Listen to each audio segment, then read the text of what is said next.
Hey guys, सबसे पहले मैं ईश्वर को धन्यवाद करता हूँ और आप सबका भी बहुत बहुत धन्यवाद। तो गाइस, आज की वीडियो में मैं आपको इंग्लिश का सबसे इम्पोर्टेंट टॉपिक जो कि है एडवर्ब। क्या है गाइस? एडवर्ब। तो आज की वीडियो में मैं आपको top 10 questions of adverb explain करने जा रहा हूँ। ओके गाइस, तो समय को बर्बाद किए बिना मैं वीडियो को स्टार्ट करता हूँ। लुक एट, देखिए, करेक्ट द फॉलोइंग सेंटेंसेस। आपको नीचे कुछ वाक्य दिए गए हैं, आपको क्या करना है, इन वाक्यों को, इन सेंटेंसेस को सही करना है। ठीक है, जितने भी नीचे सेंटेंसेस हैं ना, सब गलत हैं और आपको उनको सही करना है। और मैं एक बात बता दूं कि नीचे जितने भी सेंटेंसेस हैं उसमें गलती है एडवर्ब की। कौन सी गलती है? एडवर्ब की। तो देखिए, पहले क्वेश्चन की बात करते हैं। क्वेश्चन नंबर फर्स्ट की बात करते हैं। देखिए, I am too glad to meet you. I am too glad to meet you. तो इसका मीन्स क्या होता है गाइस? मुझे आपसे मिलके बहुत खुशी हुई। मुझे आपसे मिलके बहुत खुशी हुई। ठीक है, तो देखिए, आपको मैं एक बात बता दूं, लिख के बता रहा हूँ, याद रखना। जब भी टू और टू एडवर्ब यूज़ होता है, जब भी टू और टू एडवर्ब यूज़ होता है और एक होता है वेरी और टू, ये दोनों एडवर्ब आप याद रखना। एक होता है वेरी और टू, एक होता है टू और टू। एक होता है एडवर्ब अपना वेरी और टू, तो वेरी और टू होता है। एक होता है अपना टू और टू। तो जो अपना टू और टू एडवर्ब होते हैं वे हमेशा वाक्य में, उनका हमेशा वाक्य में कब यूज करते हैं, याद रखना, नेगेटिव सेंस। कब यूज करते हैं? Negative sense. और वेरी और टू का कब यूज करते हैं? Positive sense. दो बातें आपको याद रखना है। जब भी किसी वाक्य में टू और टू आएगा तो आपको याद रखना है उस वाक्य में आपको क्या मिलेगी? नेगेटिविटी। क्या मिलेगी? नेगेटिविटी। और जब भी हम वेरी और टू का यूज करेंगे तो हमको वाक्य में क्या मिलेगी? पॉजिटिविटी। ठीक है, मतलब टू और टू के साथ आपको नकारात्मकता का बोध होगा। सेंटेंस में कौन सी फीलिंग आएगी? नेगेटिव फीलिंग आएगी। और वेरी और टू के संग क्या आएगी? पॉजिटिव। ठीक है, इतनी बात आपको समझ में आ गई। अब देखिए, अब इस सेंटेंस को एनालाइज करते हैं। इसमें क्या बोला जा रहा है? I am too glad. Glad का मीन्स क्या होता है? खुश। ग्लेड का मीन्स क्या होता है गाइस? खुश।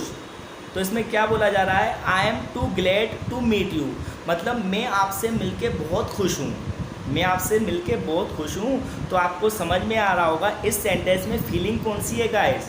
इस सेंटेंस में फीलिंग है पॉजिटिव, क्योंकि खुश होना अच्छी बात है कि नहीं? किसी से मिलके हम खुश हो रहे हैं, किसी से मिलके हम खुश हो रहे हैं, तो इसमें क्या शो हो रहा है? पॉजिटिविटी शो हो रहा है कि नहीं? जबकि टू और टू का यूज़ कब करते हैं? देखो, इसमें टू और टू लिखा है, ये तो नेगेटिव के संग यूज़ होता है, नेगेटिव सेंस के संग यूज़ होता है कि नहीं? तो इस सेंटेंस में गलती आपको समझ में आ गई होगी। आई एम वेरी, ये टू है ना, टू की जगह क्या आना है गाइस? वेरी। टू की जगह क्या आना है गाइस? वेरी। तो आंसर ये बनेगा, I am very glad. I am very glad to meet you. समझ में आ गया गाइस? तो मैं आपको ये बोलना चाह रहा हूँ, सेंटेंस में, किसी वाक्य में अगर फीलिंग नेगेटिव होगी, नेगेटिविटी आपको फील होगा, तो आपको यूज करना है टू टू का। कौन सा एडवर्ब यूज करेंगे? टू टू का। अगर आपको पॉजिटिव फीलिंग आ रही है, मतलब अच्छी फीलिंग आ रही है, तो क्या यूज करना है? वेरी और टू का। किसका यूज करना है गाइस? वेरी और टू। तो इसका सही आंसर मैंने आपको बता दिया, एक बार लिख के बता देता हूँ। ये सेंटेंस गलत है, इसका करेक्ट क्या होगा? I am very glad, I am very glad to meet you, to meet you. समझ में आ गया गाइस? तो आप लिख लेना answer.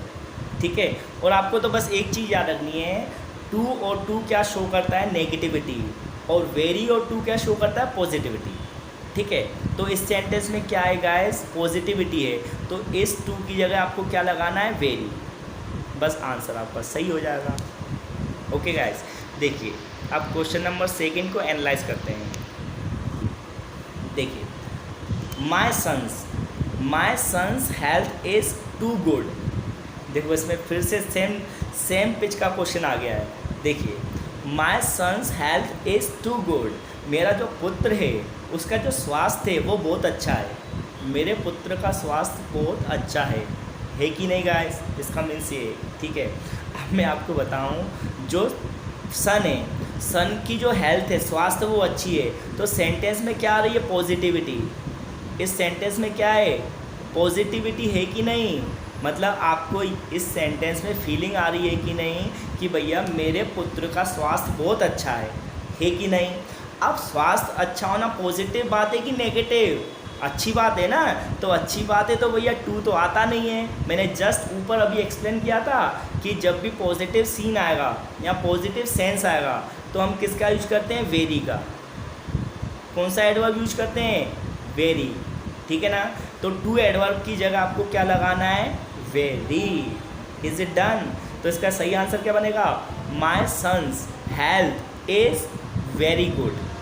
My son's health is, too की जगह क्या आना है गाइस? वेरी। तो आपका सेंटेंस सही हो जाएगा कि नहीं? ठीक है, तो आपको टू और वेरी में डिफरेंस समझ में आ गया होगा। अब क्वेश्चन नंबर 3 की बात करते हैं। मैं आपको कितने क्वेश्चन बताऊंगा? 10।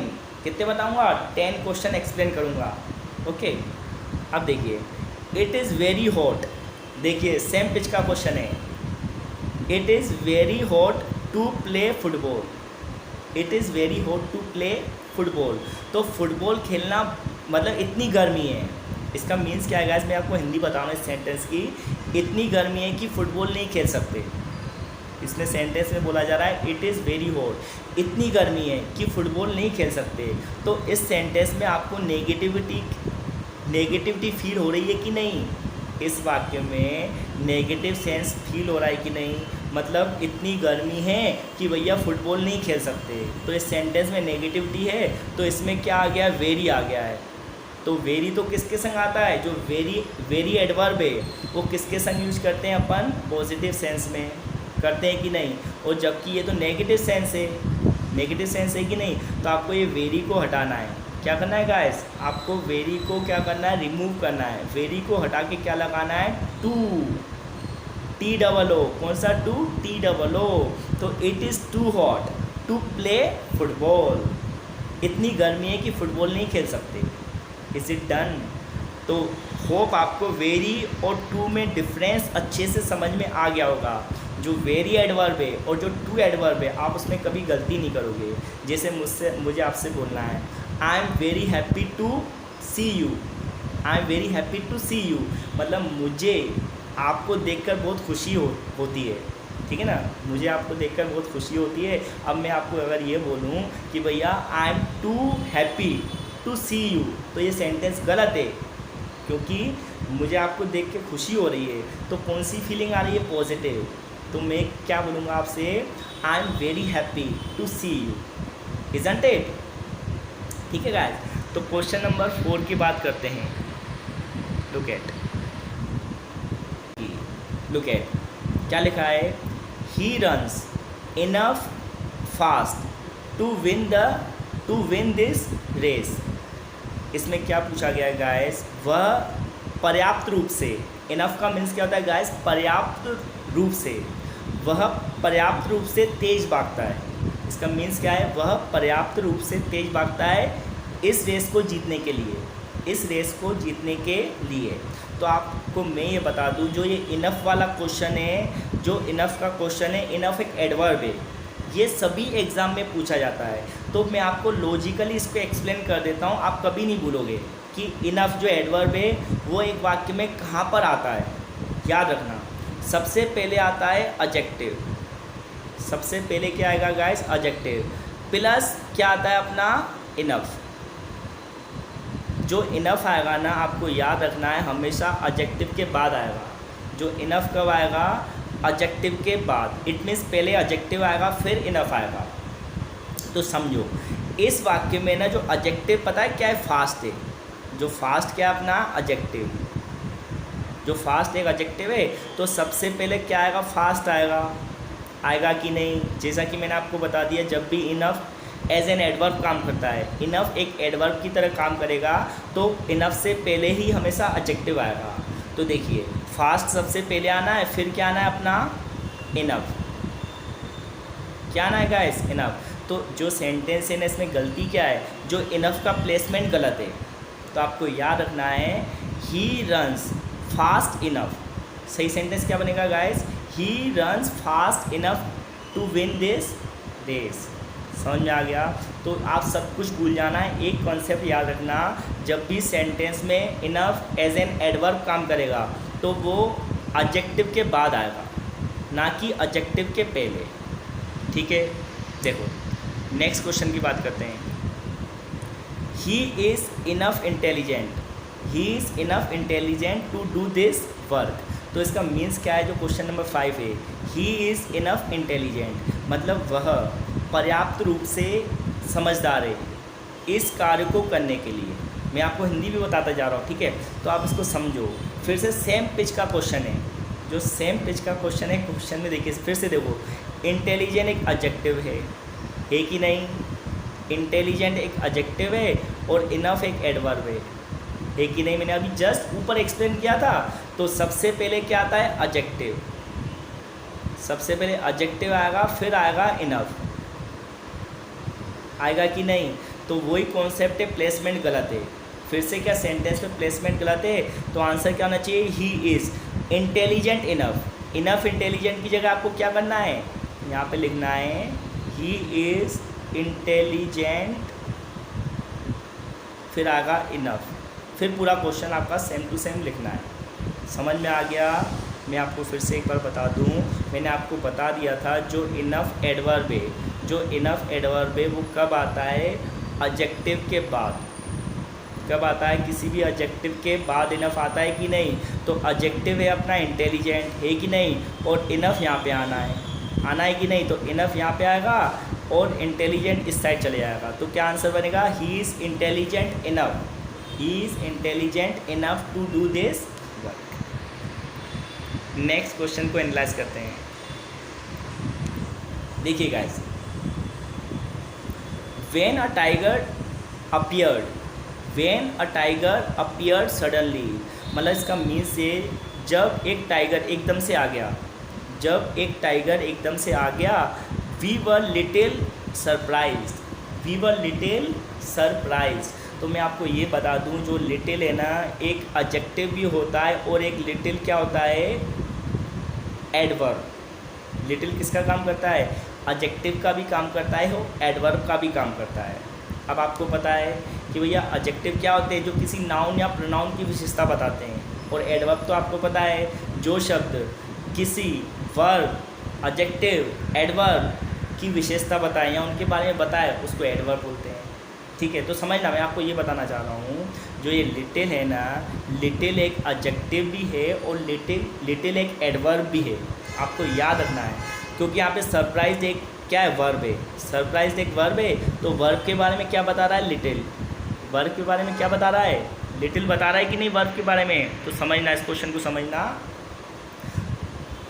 व्हेन अ टाइगर अपीयर्ड, जब एक टाइगर, अपीयर्ड मीन्स आ जाना या उपस्थित होना, जब एक टाइगर उपस्थित हो गया, सडनली मीन्स एकदम से, वी वर लिटिल सरप्राइज, हम क्या थे? एकदम से सरप्राइज हो गए। लिटिल मीन्स कुछ, हम कुछ सरप्राइज हुए। तो इस लिटिल का मीन्स क्या होता है? ना के बराबर।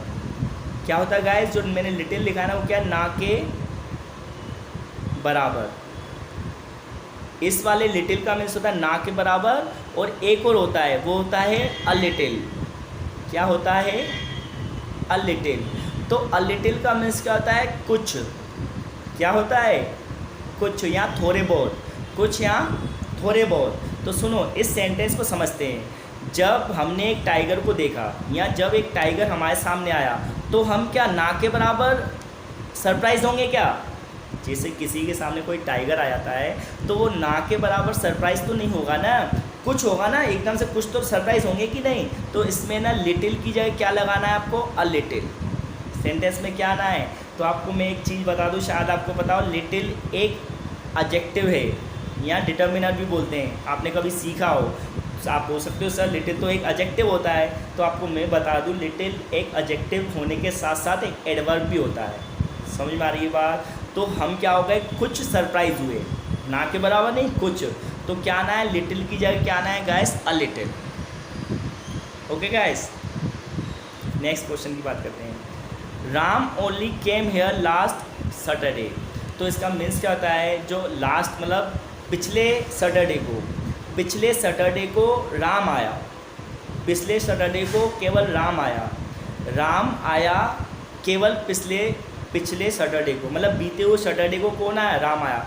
तो मैंने आपको ये ओनली वाला एडवर्ब का कॉन्सेप्ट, ओनली एक एडवर्ब है और इसका कंसेप्ट मैंने अच्छे से समझाया हुआ अपनी प्रीवियस वीडियो में डिटेल में, ठीक है, आप उसको देख लेना। बट मैं अभी आपको बता देता हूँ, जब भी ओनली एडवर्ब का यूज करते हैं तो ओनली एडवर्ब कब आता है, जिस शब्द के लिए, जिस शब्द पे ज़्यादा फोकस किया जाता है, जिस शब्द पर ज़्यादा फोकस किया जाता है उससे पहले ओनली आता है। तो मैं क्या बोल रहा हूँ, राम पिछले सैटरडे को केवल राम आया, केवल राम आया पिछले सैटरडे को।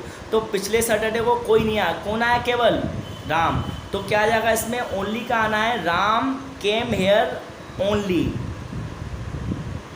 ओनली लास्ट सैटरडे, मतलब राम केवल आया लास्ट सैटरडे को, क्योंकि इसमें फोकस दिया गया लास्ट सैटरडे, पिछले शनिवार को केवल राम आया। तो ओनली का प्लेसमेंट क्या आएगा, लास्ट सैटरडे से पहले, ना कि केम से पहले। ठीक है, आगे बात करते हैं। क्वेश्चन देखना, ही रन्स वेरी फास्टली। ये तो बहुत सिंपल क्वेश्चन है, आपको पता है ना, मैं आपको बता दूँ, एक कॉन्सेप्ट बता दूँ। ही रन्स वेरी फास्टली, वह बहुत तेज़ भागता है, वह बहुत तेज़ भागता है। तो भागना तो पॉजिटिव सेंस है, तो वेरी तो सही लिखा है बिल्कुल। अब जो फास्टली है ना, इसमें मिस्टेक है, आपको याद रखना है, कभी भी फास्टली नहीं बोलते, फास्ट बोला जाता है। क्या बोला जाता है गाइस, फास्ट। तो ही रन्स वेरी फास्ट। वैसे एडवर्ब ऑफ मैनर, जो एडवर्ब ऑफ मैनर होता है ना, उसमें एल वाई तो लगता है, आपको मैंने बताया ना, एल वाई लग जाता है शब्द में, तो वो क्या बन जाता है, एडवर्ब ऑफ मैनर। जैसे मैंने बोला ब्यूटीफुल, तो ब्यूटीफुल का क्या हो जाएगा, ब्यूटीफुली। समझ में आ रहा है, ब्यूटीफुल एक एडजेक्टिव है। तो मैंने आपको बताया, जब भी किसी एडजेक्टिव में एल वाई लग जाए तो वो क्या बन जाता है, एडवर्ब बनता है कि नहीं। तो आपको बट याद रखना, फास्ट है ना, फास्ट आपको याद रखना है, फास्ट में एल वाई नहीं लगाते, फास्ट का फास्ट ही रहता है। कभी भी आप ना जो एडवर्ब फास्ट का यूज़ करोगे ना, तो उसको फास्टली नहीं लिखना है, आपको फास्ट का एडवर्ब फास्ट ही रहेगा। फास्ट एक एडजेक्टिव भी है, फास्ट एक एडवर्ब भी है। समझ में आ रही है आपको बातें? तो बहुत सिंपल कॉन्सेप्ट है। उसके अलावा मैंने डिटेल में एक्सप्लेन किया है। अगर आप मेरी प्रीवियस वीडियो देखोगे ना, एडवर्ब को लेके मैंने वीडियो बना के रखी है इन डिटेल, तो उसमें मैं पहले समझा चुका हूँ। तो ही रन्स वेरी फास्ट, क्या ना है, फास्टली की जगह फास्ट, बस ये कॉन्सेप्ट था। अब देखिए क्वेश्चन नंबर 9 को भी देख लेते हैं। Ramesh was to tired when he came hair. तो देखिए रमेश बहुत टायर्ड था, तो मैंने आपको बताया था ऊपर टू और टू की कॉम्बिनेशन रहती है। किसकी कॉम्बिनेशन रहती है, टू या टू की कॉम्बिनेशन, मैंने ऊपर बताया था ना। देखो यहाँ पे टू है, तो यहाँ पे जो है ना वेन की जगह क्या आना चाहिए था, टू। क्या आना था, रमेश वॉज टू टायर्ड। अब देखो ये ही आ गया, तो इसलिए यहाँ पे क्या करना है, आपको टू नहीं लगाना, क्योंकि ये पूरा सेंटेंस एक और आ गया। तो मैं आपको बता रहा हूँ क्या आएगा, रमेश वॉज। अब टू की जगह क्या लगाना है, मच। क्या लगाना है गाइस, मच। तो Ramesh was much tired when he came hair. समझ में आ रहा है? यहाँ पे जो टू है ना, टू की जगह आपको क्या लगाना है, मच, क्योंकि पास्ट पार्टिसिपल में, क्योंकि ये पास्ट पार्टिसिपल है। ये क्या है, पास्ट पार्टिसिपल है। तो पास्ट पार्टिसिपल में हम किसका यूज करते हैं, मच का। ठीक है, मैं आपको डिटेल में ये बता चुका हूँ सब कुछ। तो Ramesh was much tired when he came here. Last question की बात करते हैं guys, question number 10। Come at 7 o'clock to my office. तो इसका मीन्स क्या होता है, 7 बजे मेरे ऑफिस आओ। Come at 7 o'clock to my office. तो मैं आपको बता दूं, मैंने आपको वीडियो में जब मेरी लास्ट वीडियो मैंने आपको प्रीवियस वीडियो एक्सप्लेन की थी, तो मैंने आपको बताया था MP time. M means manner, M means क्या हो गया गाइस, मैनर। P मीन्स क्या हो गया, प्लेस, प्लेस हो गया, और T मीन्स हो गया टाइम। तो मैं आपको ये बताना चाह रहा हूँ, एक वाक्य में एक से ज़्यादा एडवर्ब आए, एक वाक्य में एक से ज़्यादा 2 या 3 या 4 एडवर्ब आए, तो आपको क्या रखना है, MP टाइम को फॉलो करना है।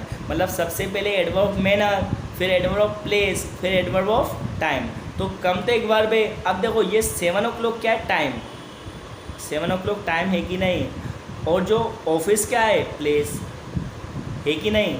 7 o'clock हो गया अपना टाइम और ऑफिस हो गया प्लेस, तो ये कॉम्बिनेशन गलत है, ये प्लेसमेंट गलत है। सबसे पहले क्या आना है, प्लेस आना है। कि देखो MP टाइम मैंने लिखा है, MP टाइम, तो सबसे पहले प्लेस आना है, फिर क्या आना है, टाइम। तो सही सेंटेंस क्या बनेगा, come to my office.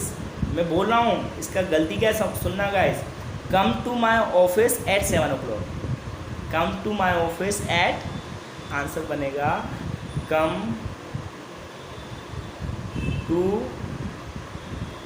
Come to my office at 7 o'clock।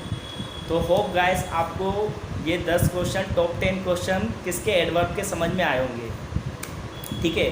तो यदि आपको वीडियो पसंद आई हो और यहाँ तक आप पहुँचे हो तो मैं आपको सैल्यूट करता हूँ। यदि आप मेरी वीडियो तक यहाँ तक पहुँचे हो तो मैं आप सबका बहुत बहुत शुक्रगुजार हूँ कि आपने अपना प्रीशियस टाइम मुझे दिया। आपका जो टाइम है बहुत बहुमूल्य है, मैं समझ सकता हूँ, इसलिए मैं आपको सैल्यूट करता हूँ, ठीक है। तो अपना ख्याल रखिए, अपने देश का ख्याल रखिए, अपने माता पिता का तो ज़रूर रखिए, ठीक है। तो आज के लिए बस इतना ही। जय हिंद।